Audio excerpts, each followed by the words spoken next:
Hello students, good evening. Today in 11th class physics we are continuing with what dimensional analysis है ना, उसी को अभी हम लोग कंटिन्यू कर रहे हैं.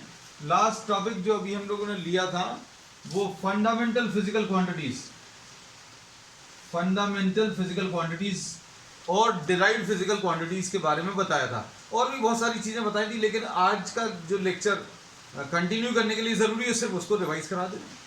फंडामेंटल फिजिकल क्वांटिटीज अभी हम लोग कहते हैं ऐसी physical quantities which are independent of any other physical quantity, जो किसी और क्वांटिटी के ऊपर डिपेंड नहीं करती. फंडामेंटल नाम से ही क्लियर होगा, फंडामेंटल मतलब बेसिक बिल्डिंग ब्लॉक है. ये पूरी फिजिक्स की जितनी भी फिजिकल क्वांटिटीज पढ़ेंगे वो सब इनसे बनाई जा सकती है ना. तो इनको अभी हम लोग फंडामेंटल फिजिकल क्वांटिटीज बोलते हैं. Definitions we have discussed in the previous class. Standard international system में, एसआई सिस्टम में, there are 7 fundamental quantities. 7 fundamental quantities हैं, और वो कौन कौन सी हैं? मास है, लेंथ है, टाइम है. मास, लेंथ और टाइम ले लिया. फिर इसके बाद टेम्परेचर, करंट, ल्यूमिनस इंटेंसिटी और अमाउंट ऑफ मैटर.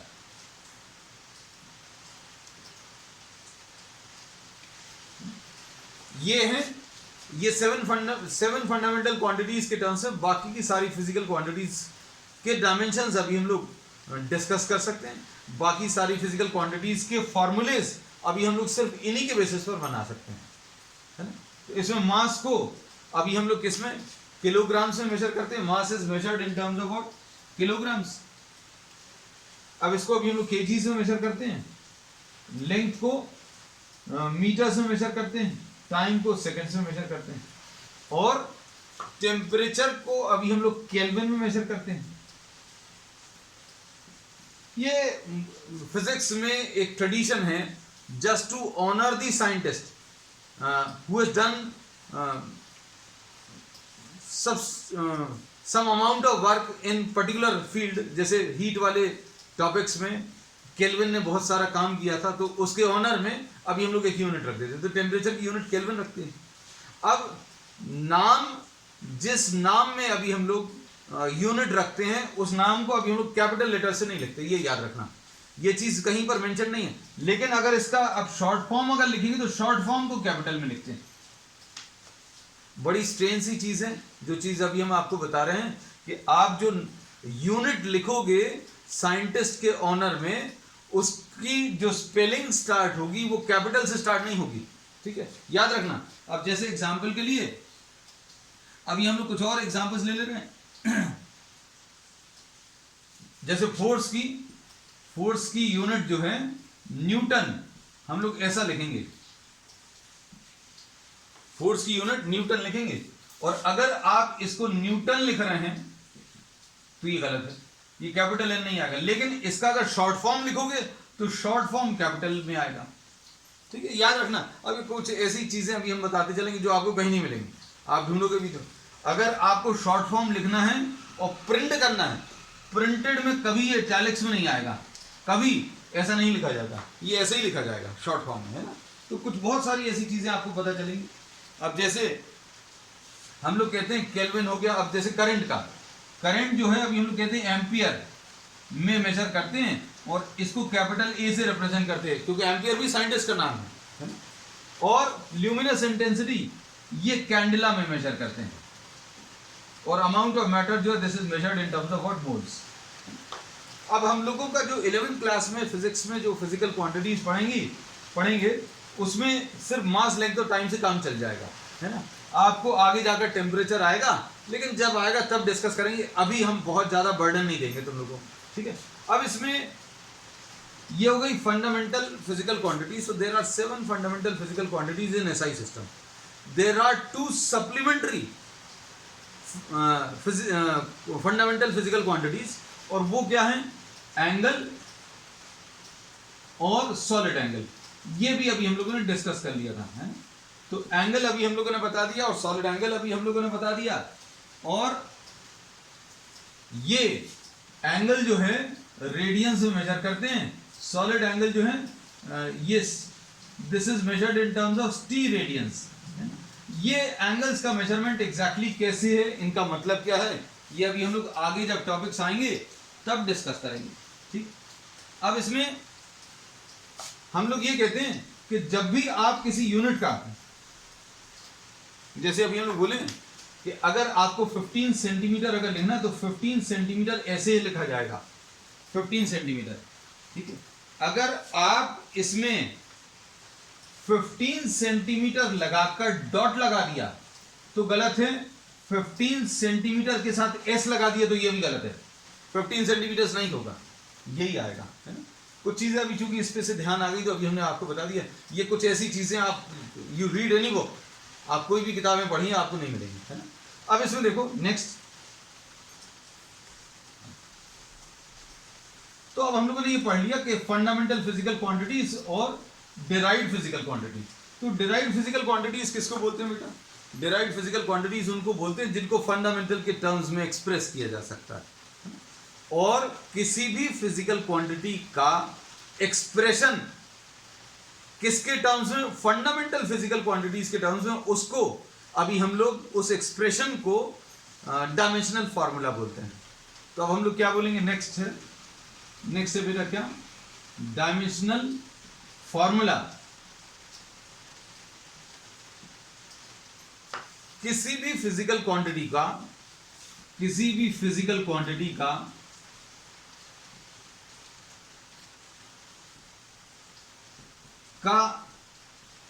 एक्सप्रेशन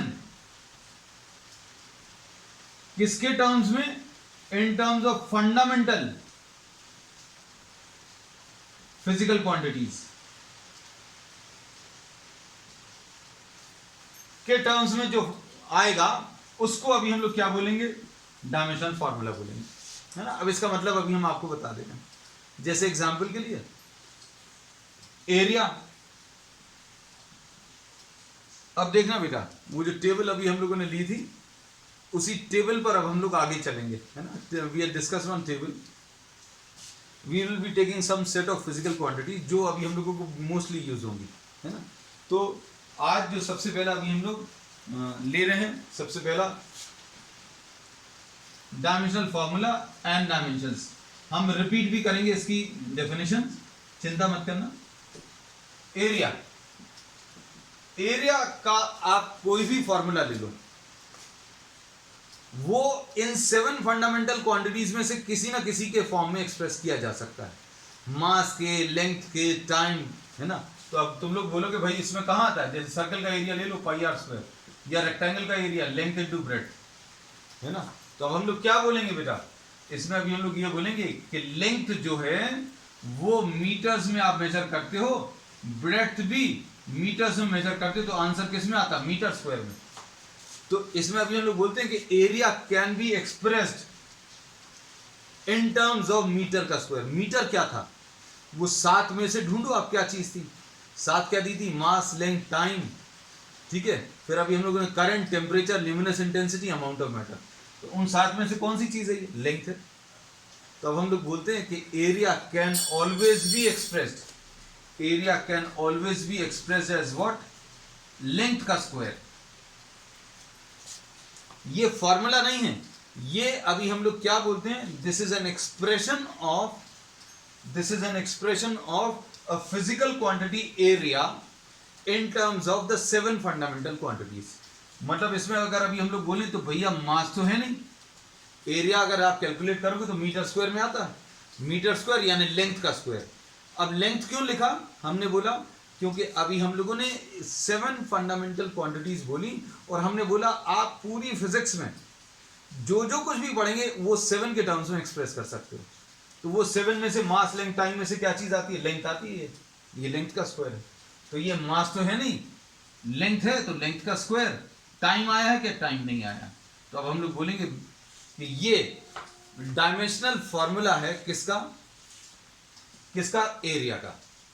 और इसका एक मतलब होता है, अगर किसी चीज का डायमेंशनल फार्मूला अगर आप दिया है तो आप उसकी यूनिट बना सकते हो। यूनिट कैसे बना सकते हो? भैया मास तो है नहीं, हटा दो, ये क्या चीज है, लेंथ, तो लेंथ के ऊपर स्क्वायर लगा है, तो लेंथ एसआई सिस्टम में आप किस में मेजर करते हो, मीटर में, तो मीटर लिख लो, और लेंथ के ऊपर स्क्वायर लगा तो मीटर के ऊपर स्क्वायर लगा दो।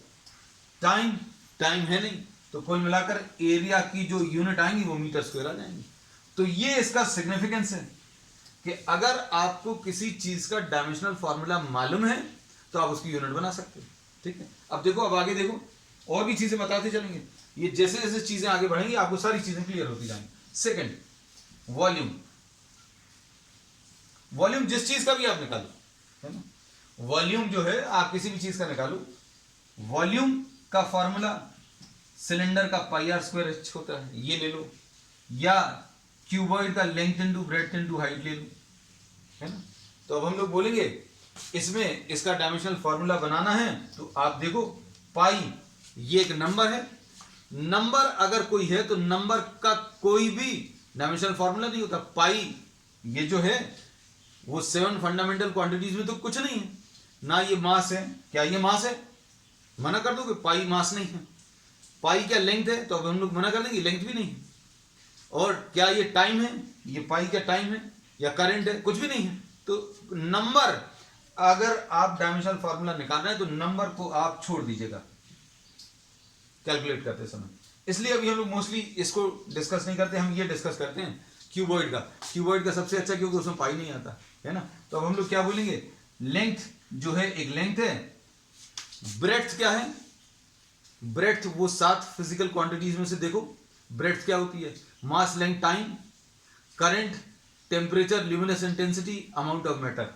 ब्रेड्थ क्या होती है उनमें से, mass, length, time, temperature, current, luminous intensity और अमाउंट ऑफ मैटर में से ये लेंथ होती है। हाइट ये भी एक लेंथ होती है, ये मीटर्स में मेजर करते हैं, ये भी मीटर्स में मेजर करते हैं, ये भी मीटर्स में। तो अब हम लोग बोलेंगे वॉल्यूम क्या होता है, वॉल्यूम क्या होता है बेटा, volume is having a dimensional formula of L cube, ये डायमेंशनल फार्मूला, और इसको ब्रैकेट्स में अभी हम लोग रिप्रेजेंट करते हैं। अगर आपको डायमेंशनल फार्मूला मालूम है तो आप इसकी यूनिट्स बना सकते हो। यूनिट्स कैसी आएंगी, मास तो है नहीं, लेंथ है, लेंथ किस में मेजर करते हैं, एसआई सिस्टम में, एसआई सिस्टम में लेंथ मेजर करते हैं मीटर में, तो मीटर के ऊपर 3 लगा तो इसकी यूनिट अगर निकालोगे तो मीटर क्यूब आ जाएगी। तो डायमेंशनल फॉर्मूला अगर आपको किसी चीज का मालूम है तो आप उसकी यूनिट बना सकते हैं, है ना। तो अब हम लोग यही करेंगे, कुछ फिजिकल क्वांटिटीज आगे के टॉपिक्स में लेते जाएंगे, उनका ऐसा डायमेंशनल फॉर्मूला बनाएंगे।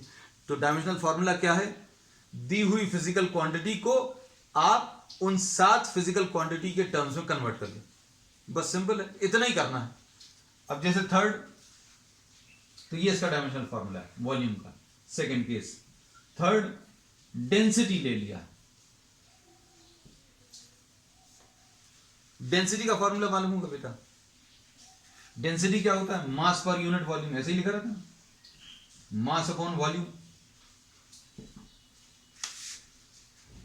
अब देखो ये क्या चीज है, 7 फंडामेंटल क्वांटिटीज में से है, मास, लेंथ, टाइम में से मास है, तो मास को अपन लोग m लिख देते हैं। वॉल्यूम, वॉल्यूम क्या होता है बेटा, वॉल्यूम होता है L क्यूब, तो हम लोग बोलेंगे इसका फॉर्मूला बन गया ये ml-3। और मोस्टली हम लोगों का जस्ट एज अ कन्वेंशन, सिर्फ एक आदत, ml और t के टर्म्स में बताते हैं, मास, लेंथ और टाइम। तो मास तो आ रहा है, लेंथ भी आ रही है, टाइम नहीं आ रहा, तो टाइम नहीं आ रहा तो अपन लोग ऐसा लिख देते हैं। और अगर लिखना तो ऐसा भी लिख सकते हैं, ये गलत नहीं है, m1l-3। अब हमने क्या बोला कि आपको अगर डायमेंशनल फॉर्मूला मालूम है तो आप इसकी यूनिट्स निकाल सकते हो। कैसे निकाल सकते हो भाई, मास किस में मेजर होता है, केजी, लेंथ किस में मेजर होता भाई, मीटर में मेजर होता, मीटर टू द पावर -3, तो आ गया केजी पर मीटर क्यूब, यही होती है यूनिट डेंसिटी की, आपको मालूम होगा। अभी हम शुरू में ऐसी ही क्वांटिटीज ले रहे हैं, ऐसी ही क्वांटिटीज ले रहे हैं जिनके बारे में आपको आइडिया है ना। तो ये इसका डायमेंशनल फॉर्मूला आ गया, और डायमेंशनल फॉर्मूला का यूज क्या है ये अभी हम 2-3 में बताते जा रहे हैं, अब आगे नहीं बताएंगे, है ना। 1-2 और ले लेंगे ताकि आपको थोड़ा सा कंफर्टेबल फील हो, क्योंकि बच्चों को अभी नया नया जब टॉपिक स्टार्ट होता है तो लगता है ये पता नहीं क्या क्या कर दिया, है अब इसे मास हो गया, सॉरी एरिया हो गया, वॉल्यूम हो गया, डेंसिटी हो गया। फिर अब इसके बाद हम लोग नेक्स्ट ले रहे हैं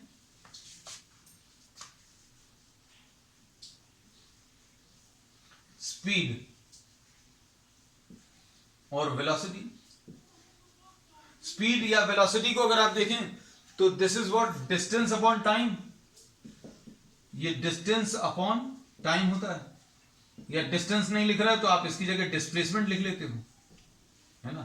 तो अभी हम लोगों ने ये बोला कि जितनी भी फिजिकल क्वांटिटीज हैं वो किसके टर्म्स में डिफाइन कर लेंगे, वो जो 7 क्वांटिटीज हैं उन 7 को सामने रखना, 7 को बार बार सामने रखना ताकि आपको क्लियर रहे कि कौन सी चीज है ये। वेलोसिटी का तो फॉर्मूला मालूम है, velocity is what distance upon time. अब वेलोसिटी का फॉर्मूला मालूम है तो अब आप सोच कर देखो बेटा, इसमें वो जो 7 फिजिकल क्वांटिटीज अभी हमने बताई है फंडामेंटल, उनमें से कौन सी है ये distance.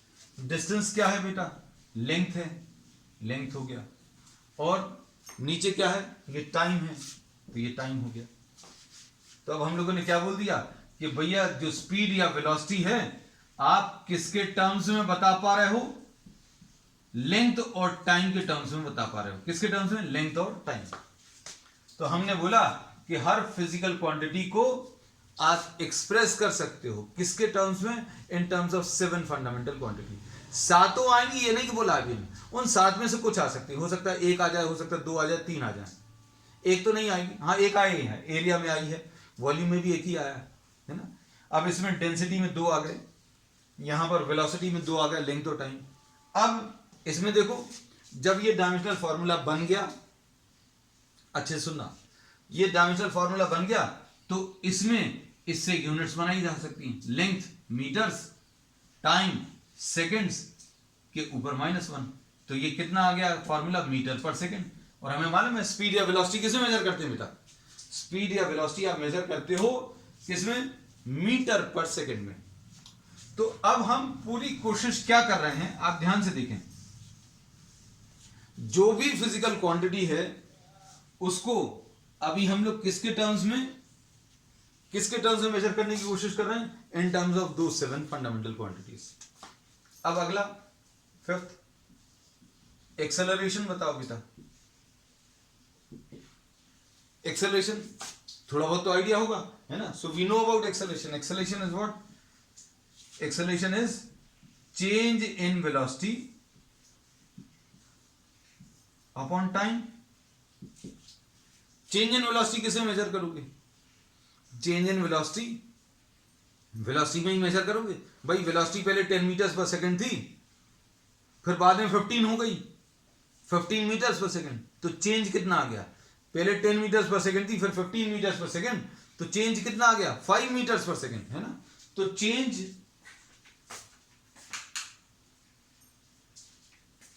Will be expressed in the units of velocity. Change जो है आप किसके टर्म्स में एक्सप्रेस करोगे, वेलोसिटी के टर्म्स में, है ना। अब वेलोसिटी का जो फॉर्मूला आप पहले निकाल चुके हो उसको डायरेक्टली यूज कर सकते हो। अब नहीं तो क्या है, मान लो आपको याद नहीं तो आपको निकालना पड़ेगा, पहले डिस्टेंस अपॉन टाइम लिखना पड़ेगा, डिस्टेंस अपॉन टाइम मतलब एल अपॉन टी, ऐसा निकालना पड़ेगा। लेकिन चूंकि अपन निकाल चुके हैं, ऊपर ही लिखा हुआ है, तो अपन ने इसको क्या लिख लिया, LT-1, L1T-1 ऐसा लिख लिया। और नीचे क्या है, नीचे टाइम है, तो फॉर्मूला क्या आ जाएगा बेटा,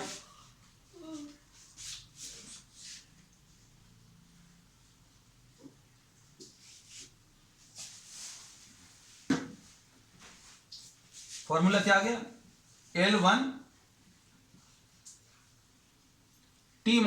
था, ये ऊपर जब जाएगा ये -1 ऊपर जाकर एक और -1 हो जाएगा, क्यों, पावर सब्ट्रैक्ट हो जाते हैं, तो t के ऊपर -1 हो जाएगा, मतलब t⁻² हो जाएगा, है ना। तो L1T⁻²। फायदा फिर से अभी हम लोग बोलते हैं, अगर आपको डायमेंशनल फार्मूला मालूम है तो यूनिट बता सकते हो।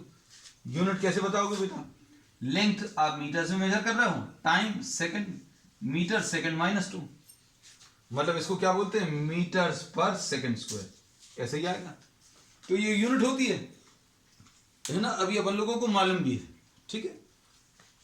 तो ये एक्सेलरेशन का डायमेंशनल फार्मूला कितना आ गया, ये याद रखना। एक्सेलरेशन का डायमेंशनल फार्मूला L1T-2 है, ठीक। अब इसके बाद देखो, हम लोगों को अभी जो शुरू में फिजिकल क्वांटिटीज हैं वो सारी ऐसी हैं जिनके बारे में आपको पता है ना, जिनके बारे में आप कुछ ना कुछ जानते हैं, है ना। अब इसमें नेक्स्ट है, इसमें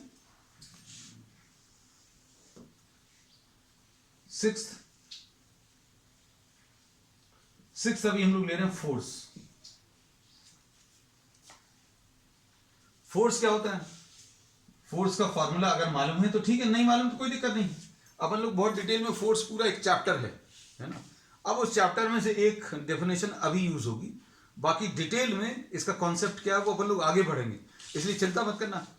चिंता इसलिए नहीं करना, हम बार बार इसलिए बोल रहे हैं because this chapter is what we will be collecting all the terms of physics which will be using in the subsequent chapters, उन सबको कलेक्ट कर रहे हैं। फोर्स अब आगे बढ़ने वाले हैं, उसके बारे में अभी अपन ने सिर्फ इतना सा लिख लेंगे। तो मास इनटू एक्सेलरेशन, तो मास 7 फंडामेंटल क्वांटिटीज में सबसे पहला जो अभी हम लोग लिखते हैं मास को m लिख दिया। एक्सेलरेशन का फॉर्मूला अभी अपन लोग बना चुके हैं, L1t-2, तो ये फॉर्मूला बन गया है ना। अभी थोड़ा सा और इलाबोरेट करके लिख दें, अगर ऐसा लगेगा तुम लोगों को भाई डायरेक्टली लिखते, ये m है और ये क्या है एक्सेलरेशन L1t-2, तो ये कितना आ जाएगा m L1t-2। ये डायमेंशनल फॉर्मूला आ गया किसका? ये पहला आपकी फिजिकल क्वांटिटी ऐसी है जिसमें तीनों यूज हो गए, मास लेंथ टाइम। हमने बोला मोस्ट ऑफ द केसेस आपके जितना भी काम चलेगा 11th क्लास में इस चैप्टर में सिर्फ मास लेंथ टाइम ही यूज होगा।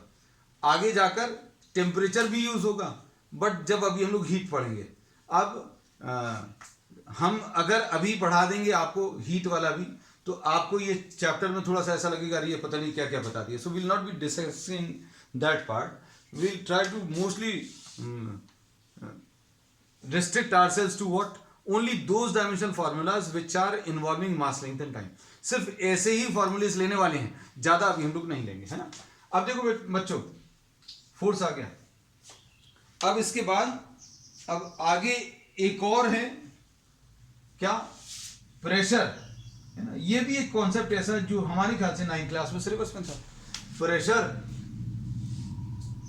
और स्ट्रेस दोनों एक ही होते हैं, मतलब डायमेंशनली। स्ट्रेस जो है अभी हम लोग आगे जाकर पढ़ेंगे, है ना। अभी इस चीज की स्ट्रेस मत लेना कि स्ट्रेस क्या है ना। अब ये स्ट्रेस क्या है बेटा? Stress is force per unit area, pressure भी फोर्स पर यूनिट एरिया है। लेकिन अभी हम इसलिए लिखवा देते हैं ये चीज क्योंकि ये अब एक चैप्टर पढ़ेंगे अभी हम लोग, इलास्टिसिटी, उसमें आने वाला है, और दोनों में फोर्स अपॉन एरिया होता है।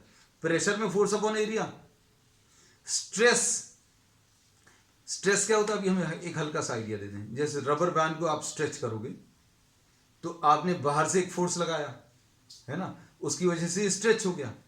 जब आप छोड़ देते हो तो अंदर का कोई फोर्स रहता है, अंदर का फोर्स उसको वापस उसके ओरिजिनल शेप और साइज में ले आता है। तो अभी हमने बोला 2 फोर्सेस हैं, एक तो बाहर वाला है और एक फोर्स अंदर है। अगर ये अंदर फोर्स नहीं होता तो क्या होता? अगर ये अंदर का फोर्स नहीं होता तो क्या होता? इमेजिन करो, अगर आपने ये फोर्स लगाया होता, ये फोर्स अगर आपने अप्लाई किया होता तो क्या होता? ये इसी शेप में रह जाता। लेकिन जैसे ही आप इसको हटाते हो, अंदर वाले फोर्स के कारण ये वापस अपना ओरिजिनल शेप और साइज ले लेता। तो स्ट्रेस जो है ये अंदर वाला फोर्स अपॉन एरिया, है ना। तो अभी हमने अभी इसलिए बता दिया क्योंकि ये पहला ऐसा टर्म है जो आपको नया आया है, इसलिए बता दिया। नहीं तो अभी ये लगेगा ये पता नहीं कहां से आ गया, है ना। तो अंदर वाला फोर्स अपॉन एरिया, तो अब हम लिख नहीं रहे। अब अंदर वाला फोर्स हो चाहे बाहर वाला फोर्स हो, है तो फोर्स, तो अभी हमें सिर्फ फोर्स अपॉन एरिया से काम चल जाएगा, है ना। तो फोर्स क्या है बेटा? फोर्स है इसका M1 L1, ये पूरा उतार लो। और एरिया अभी आज अपन ने सबसे पहला लिया था। एरिया का डायमेंशनल फॉर्मूला क्या था? L²। तो यहां पर L एक बार है, L नीचे 2 बार है, तो एक बार इसमें से कैंसिल होगा, तो कितना आ जाएगा? M1 L-1 ऊपर जाकर और T-2, ऐसा कुछ आ गया। ठीक, ये किस चीज का मिल गया? प्रेशर का। ठीक, अब देखो बेटा, टेंशन मत लेना, बहुत सारी चीजें आपको नई देखने को मिलेंगी इसमें, है ना। और अभी हम आपको इसलिए थोड़ा सा सारी चीजों को एक्सप्लेन कर देते हैं, सारी चीजें इसलिए बता देते हैं ताकि आपको कहीं पर ऐसा नहीं लगे कि नई नई चीजें क्या क्या आ गई, है ना। तो just feel comfortable with the terms, कुछ फॉर्मूलेज नए आएंगे तो nothing to worry about, just remember the, just try to see the formula. और कुछ चीजें याद रखने की जरूरत नहीं, आप प्रॉब्लम्स करोगे, करते करते आपको बहुत सारे फॉर्मूलेज याद हो जाएंगे। जैसे अभी हमने बोला ये फोर्स का mlt-2 होता है, तो ये आपको याद हो जाएगा। आप देखना 2-3-4 दिन के अंदर आप ये बोलने लग जाओगे। If you are studying regularly then you'll remember most of the formulas which we have discussed today, सब याद हो जाएंगे, देखना आप ये। अब देखो नेक्स्ट है वर्क।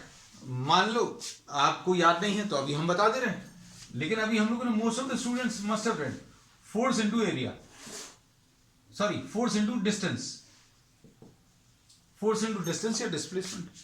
वर्क ऐसे ही होता है, product of force and displacement.